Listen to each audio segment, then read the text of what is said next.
So hello everyone, in this video I am going to talk about interest coverage ratio. So समझ जाओ, इससे ये समझ में आता है कि आपकी कंपनी जो है वो इंटरेस्ट देने में एबल है कि नहीं है, ये समझ में आता है। ठीक है, अब बात करते हैं इंटरेस्ट। इसको इस सिंपल सा एग्जांपल से भी समझ सकते हैं। आपके पास जो इंटरेस्ट कवरेज रेशियो होता है ICR, इंटरेस्ट कवरेज रेशियो, उसका जो फॉर्मूला हो जाता है वो होता है आपके पास EBIT अपॉन इंटरेस्ट एक्सपेंस। ठीक है, एक और फार्मूला होता है जो कि ज़्यादा अच्छा है EBIT से, जिसको बोला जाता है EBITDA, EBITDA upon interest expense. अब देखते हैं दोनों में अंतर क्या है।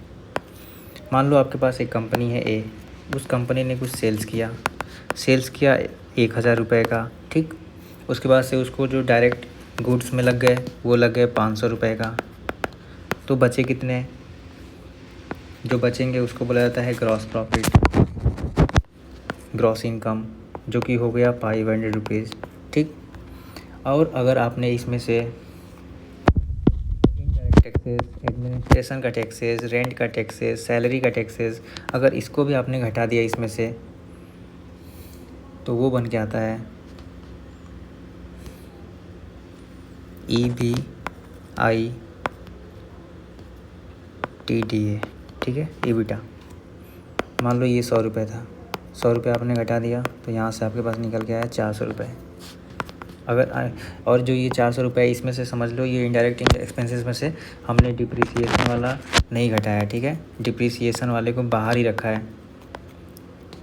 सो अभी डिप्रिसिएशन का मान लो कि 100 रुपये है, जो कि हमने इसमें से नहीं घटाया है। अगर डिप्रिसिएशन वाला घटा देंगे तो इसको ही हम बोलते हैं EBIT, जो कि होता है EBITDA, earning before interest and taxes. So EBIT की वैल्यू जो होगी 400 माइनस 100 करेंगे तो 300 रुपये होगी। सो ये आपको देखना है यहाँ पे। अभी तक हमने EBIT हर जगह यूज किया था। सो EBITDA जो होता है उसमें डिप्रिसिएशन का नहीं देगा, क्योंकि जो डिप्रिसिएशन आपके पास हो गया वो नॉन इनकम का हो गया, नॉन इनकम कंपोनेंट है। ठीक है, ये नॉन इनकम, नॉन कैश, ये कैश में चीज़ें नहीं हो रही है, ये तो आपकी करेंसी की वैल्यू बताई जा रही है कि अगर आपने मान लो अभी 100 रुपये की वैल्यू है, अगर 5 साल बाद इसकी वैल्यू डिप्रिशिएट हो गई 80 रुपये हो जाएगी, तो ये नॉन कैश एक्सपेंस है, तो इसको काउंट नहीं करते हैं अगर आपको इंटरेस्ट कवरेज रेशियो निकालना है। ठीक है, और मान लो कि इसके बाद से आपने डेप्ट लिया हुआ है, इंटरेस्ट भी आपको पे करना है, जो कि 50 रुपये का है।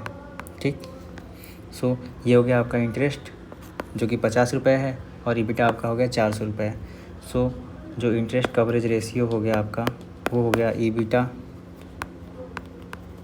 अपॉन इंटरेस्ट, जो कि 400 रुपये बाई 50, जो कि कंफर्टेबल, जो कंपनी है वो कंफर्टेबल है, मतलब उसकी अर्निंग 400 हो रही है और उसको इंटरेस्ट देना है 50 रुपये। तो ये जो है ये कंपनी जो है वो कंफर्टेबल है अपने डेप्ट को चुकाने के लिए, कंफर्टेबल।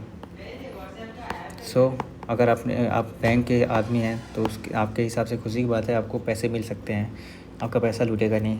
अगर मान लो आपकी कोई कंपनी है B, जिसको इंटरेस्ट देना है 100 रुपये, और आपका जो EBITDA निकल के आ गया वो आ रहा है 50 रुपये, या मान लो कि आपको लॉस ही हो गया। ठीक है, आपको लॉस हो गया -100 रुपीज़ का। सो जो आप इंटरेस्ट कवरेज रेशियो निकालोगे, जब लॉस ही हो गया तो आप दे नहीं पाओगे, मतलब आपका माइनस में आ गया।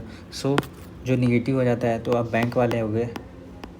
अगर आपका ये बेटा निगेटिव हो गया तो अगर आप बैंक के आदमी हो गए तो आपको लगने लगेगा डर कि कहीं आपका पैसा जाएगा तो नहीं, कहीं आपकी सैलरी रुकेगी तो नहीं।